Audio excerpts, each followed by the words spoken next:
आज हमारी सीरीज़ का डे 3 है।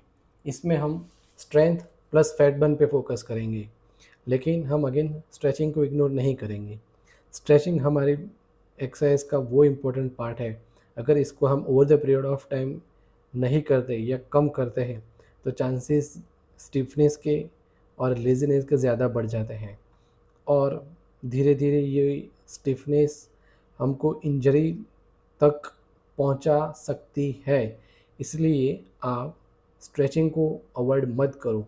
आप शायद अपने मेन वर्कआउट को 5 या 10 मिनट कम दो, लेकिन स्ट्रेचिंग को 5 या 10 मिनट ज़्यादा दो, क्योंकि ये वही चीज़ है कि आपका ओवरऑल ग्रोथ बिल्ड करने में स्ट्रेचिंग बहुत बड़ा इम्पोर्टेंट रोल है उसका। इसलिए आप स्ट्रेचिंग को अवॉइड मत करो, और हो सके तो आप 5 मिनट पहले स्ट्रेचिंग को दो बिफोर वर्कआउट, और 5 मिनट आफ्टर वर्कआउट दो।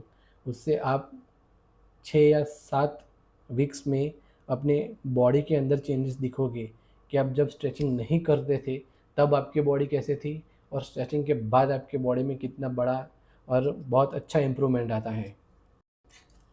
हमारी फर्स्ट एक्सरसाइज होगी पुलअप्स और लेग पुल डाउन। मैं शुरुआत कर रहा हूँ न्यूट्रल ग्रिप से, और अपना बॉडी वेट को अच्छे से मूवमेंट करवा सकूँ वैसे मैं 5 रेप्स लगाऊंगा। वैसे मैं इसके 4 सेट 5-5 के काउंट के करूँगा। अगर आप एडवांस हो तो आप 1 गो में 10 काउंट्स इजीली कर सकते हो। और अगर आपको लगता है कि आपसे ये पुलअप बार नहीं हो रहे तो आप लेट मशीन का यूज़ कर सकते हो। उसमें भी आपको 4 सेट लगाने हैं और 10 काउंट करने हैं। लेकिन अगर आपसे ये इजीली हो जाता है तो मैं बोलूँगा आप पुलअप्स पे ज़्यादा फोकस करो।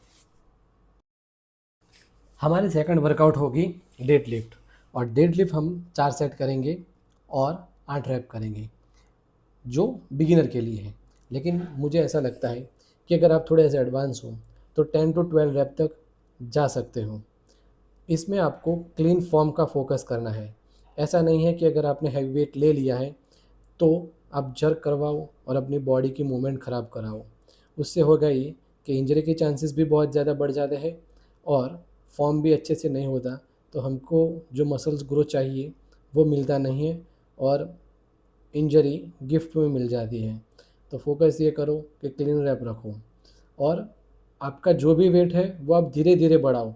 ऐसा नहीं है कि सीधा 10 kg 15 kg या 25 kg बढ़ा दो जो आप वेट कंट्रोल ही ना कर पाओ। उससे बेटर है 5-5 kg की वेट से आप इंक्रीज़ करो जो आप वेट कंट्रोल भी कर पाओ। और आपको भी पता चल जाएगा कि ईगो लिफ्टिंग क्या होता है और नॉर्मल लिफ्टिंग क्या होता है। क्योंकि ईगो लिफ्ट वाला जो बंदा होगा वो सीधा 10 से 20 kg इंक्रीज़ करेगा, लेकिन जो स्मार्टर बंदा होगा वो 5-5 kg से ही अपना वेट इंक्रीज़ करेगा। तो आपको भी ऐसे फोकस करना है कि आपको ईगो लिफ्टिंग नहीं करना, लेकिन आपका मसल्स ग्रो करना है, वो आपका टारगेट होना चाहिए। So leave the ego lifting and focus on form. हमारी थर्ड एक्सरसाइज है डम्बल लंजेस। इसमें हम फोकस ये करेंगे कि हमारे क्वाड एंड हैमस्ट्रिंग अच्छे से एक्टिव हो जाए, और कोई इंजरी के चांसेस ना हो। उस तरह से हम 90 डिग्री का एंगल बना के चलेंगे, और हम इजीली 12 रैप्स ईच लेग लगाएंगे। हमारी फोर्थ वर्कआउट होगा इंक्लाइन बेंच प्रेस। इसमें हमारा टारगेट ये है कि हम अपर चेस्ट को अच्छे से एक्टिवेट कर सकें। और आप ये देखो कि इसमें अपर चेस्ट ही इन्वॉल्व नहीं है, हमारा secondary muscles for arms and tricep भी इन्वॉल्व है। क्योंकि हमारी ये सीरीज़ में हमने आर्म्स के लिए कोई स्पेसिफिक शेड्यूल नहीं किया है, क्योंकि हम ये जो सारे वर्कआउट कर रहे हैं इसमें आर्म्स एंड फोर आर्म्स दोनों अच्छे से इन्वॉल्व हो जाते हैं। तो आप फोकस ये करो कि आप जो भी वर्कआउट कर रहे हो उसको आप अच्छे से क्लीन रैप्स में कन्वर्ट करो, और ओवरवेट में मत जाओ।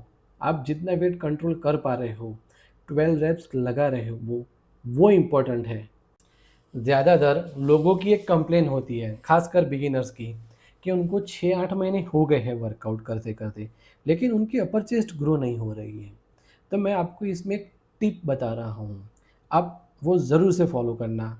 जैसे कि आपने बारबल लिफ्ट कर लिया है, और अगर आपकी बारबल जैसे नीचे आती है तो वो आपके मसल फाइबर को स्ट्रेच कर रही है, और ऊपर जा रही है तो वो स्क्वीज़ हो रहा है।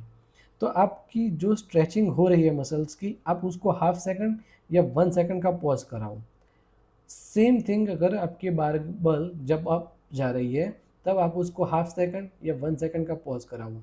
उस तरह से आप 12 काउंट्स, 15 काउंट, जिससे आपकी अपर चेस्ट भी ग्रो होगी और आपका ईगो लिफ्टिंग भी ख़त्म हो जाएगा। ये हमारी लास्ट वर्कआउट है बर्पीज़। हम इसके 3 सेट लगाएंगे और 10 काउंट्स करेंगे, जिसमें आप जब ये बर्पी करके जब ये पुशअप पोजीशन में आते हो, तब आप पुशअप्स की पोजीशन को नीचे जाके अपनी चेस्ट को नीचे ट्राई कराओ कि टच करवाओ। और जब आप लेग्स अपर लाते हो, तब आपकी पेट या चेस्ट को टच करवाने की कोशिश करो, और जंप भी हो सके ऊंचा करो। इससे होगा ये कि आपकी एनर्जी भी अच्छे से इन्वॉल्व होगी, और आपको पता चलेगा कि आपकी स्टेमिना और एंड्योरेंस कितना है। इस हिसाब से आप फोकस ये करो कि जंप भी हो सके उतना हाई करो, और आपका जो पुशअप पोजीशन में आने के बाद जब आप ऊपर आते हो, तब आपके पैर जो है वो चेस्ट को टच करवाने का ट्राई करो। और ये आप धीरे धीरे इसकी स्पीड इंक्रीज़ करना है। ऐसा नहीं है कि आप फर्स्ट वीक कर रहे हो तो उसकी स्पीड ज़्यादा करो, लेकिन अपने पिछले वर्कआउट का या पिछले वीक में जो किया था उसके हिसाब से आपका स्टेमिना और एंड्योरेंस दोनों बढ़ना चाहिए। तो आपको वो, अगर आपकी स्पीड बढ़ी है, तभी आपको पता चलेगा कि आपका स्टेमिना कितना बढ़ा है और आपकी बॉडी में कितना इम्प्रूवमेंट आया है। आप सेकंड एंड थर्ड वीक में चेंजेस देख पाओगे कि आपके फर्स्ट वीक में एनर्जी और एंड्योरेंस कितना था, और थर्ड वीक में ये एंड्योरेंस और स्टेमिना कितना है।